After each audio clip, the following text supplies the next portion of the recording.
Alright, what's up guys? My name is Zach and today I am driving a 2019 Fiat 124 Spider. Up front is a 1.4 liter turbocharged inline-4 and down below is a 6-speed manual transmission. Now I am super excited to be driving this Fiat 124 Spider for multiple reasons. First of all, this is the Fiat, meaning it was built on the same assembly line and shares a hunk load of parts with the ND Miata. This was co-developed with Mazda, and we'll get into that a little bit later on, so it's fantastic to drive, spoiler alert. The second reason is the fact that this is no longer in production, so it'll be interesting to do a retrospect and how I view the 124 Spider now. And there was a performance version called the 124 Spider Abarth. That was actually the more common variant of this car, was the 124 Abarth. So this is actually the less common version. It's actually the slightly slower version, and we'll get into all of that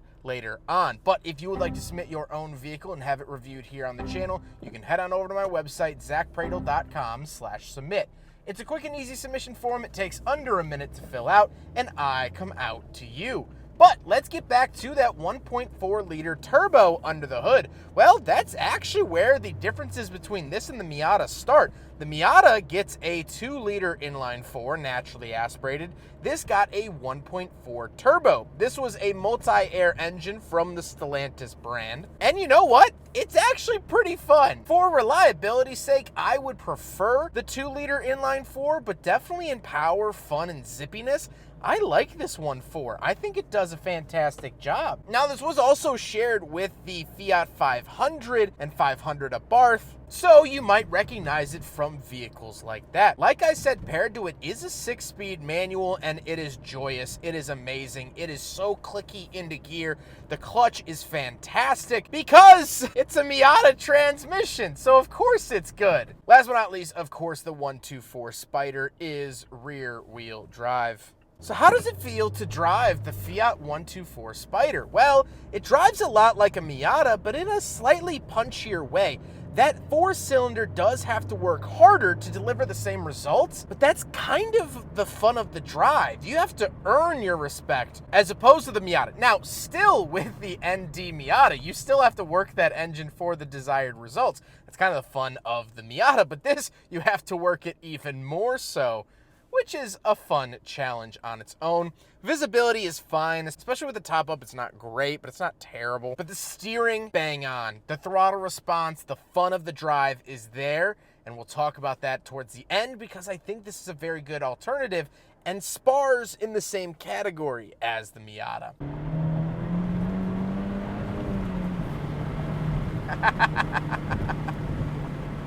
Not a whole lot of exhaust, not a whole lot of fanfare, but it's a lot of fun. And honestly, like I said, with the smaller engine, I don't miss it from the bigger 2 liter of the Miata.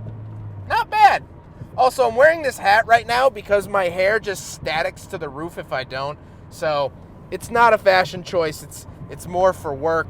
With that stuff out of the way, let's talk about the interior because this is pretty much all Miata. In front of me, I have 3 gauges. Off to the left is a digital gauge for my coolant temperature and fuel. In the center is my tachometer, and off to the right is my speedometer. On the steering wheel, on the left, we have our volume, skip track, phone options, and off to the right, we have our cruise control options. To the left of the wheel, we do have our climate control vent, traction control off, and tire pressure set. And on the door, we have the latch to get in and out, power mirrors, power locks, and power windows. Moving into the center, we do get our little infotainment system. I love it. Very, very Miata. It is touchscreen, and it does have Apple CarPlay. But down below, we have 2 climate vents and a hazard switch, and the climate controls. Very simple here. Temperature off to the left, fan speed in the middle, where to send it off to the right.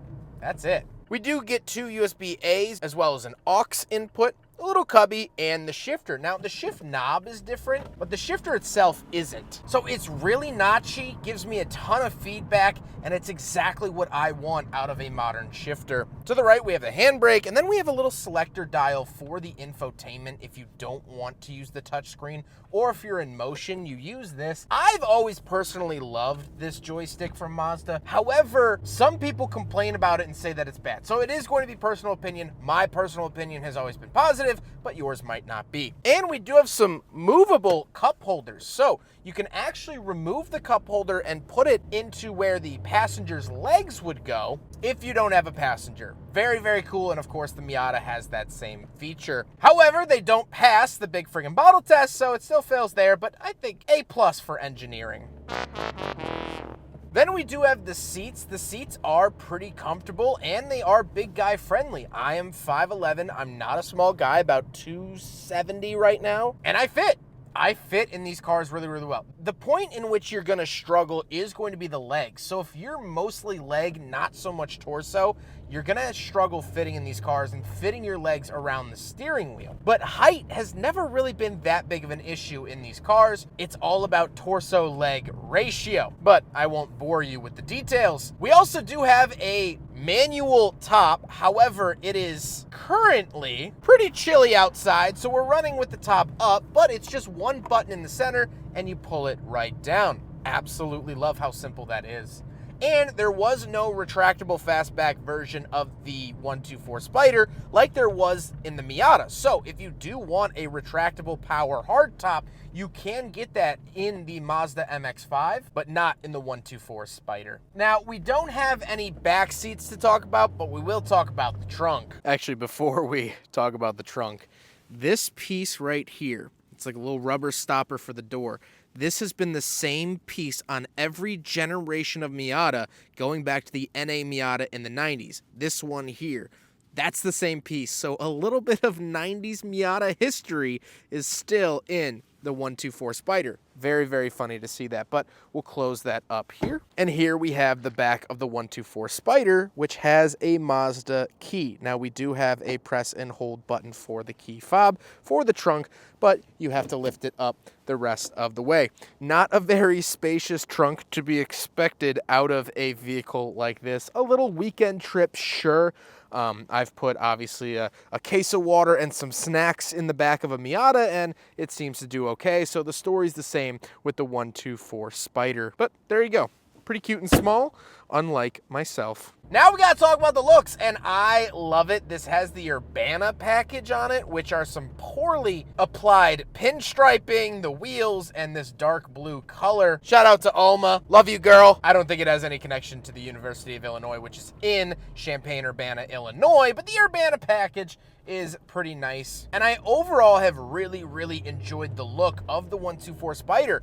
At times, I have been quoted as saying it is better looking than the MX-5. And honestly, here today, man, don't make me choose. I don't know. They're both good-looking cars. It honestly changes with the day with me, so I guess that's a good showing of it. However, with all of that being said, let's get on to my final thoughts. What do I think driving the Fiat yet again? Because I drove an Abarth 5 years ago, so now I'm back in the seat of a 124. Well, I really, really like this car for very clear reasons. It's really a Mazda under the skin. It drives fantastic, it looks good, has okay enough tech, and it does have a little snail turbo under the hood, which is a leg up on the Mazda MX-5. And it's a shame because I think this is one of the best Fiat products, if not the best Fiat product in the last several decades. Currently in the American market, Fiat sells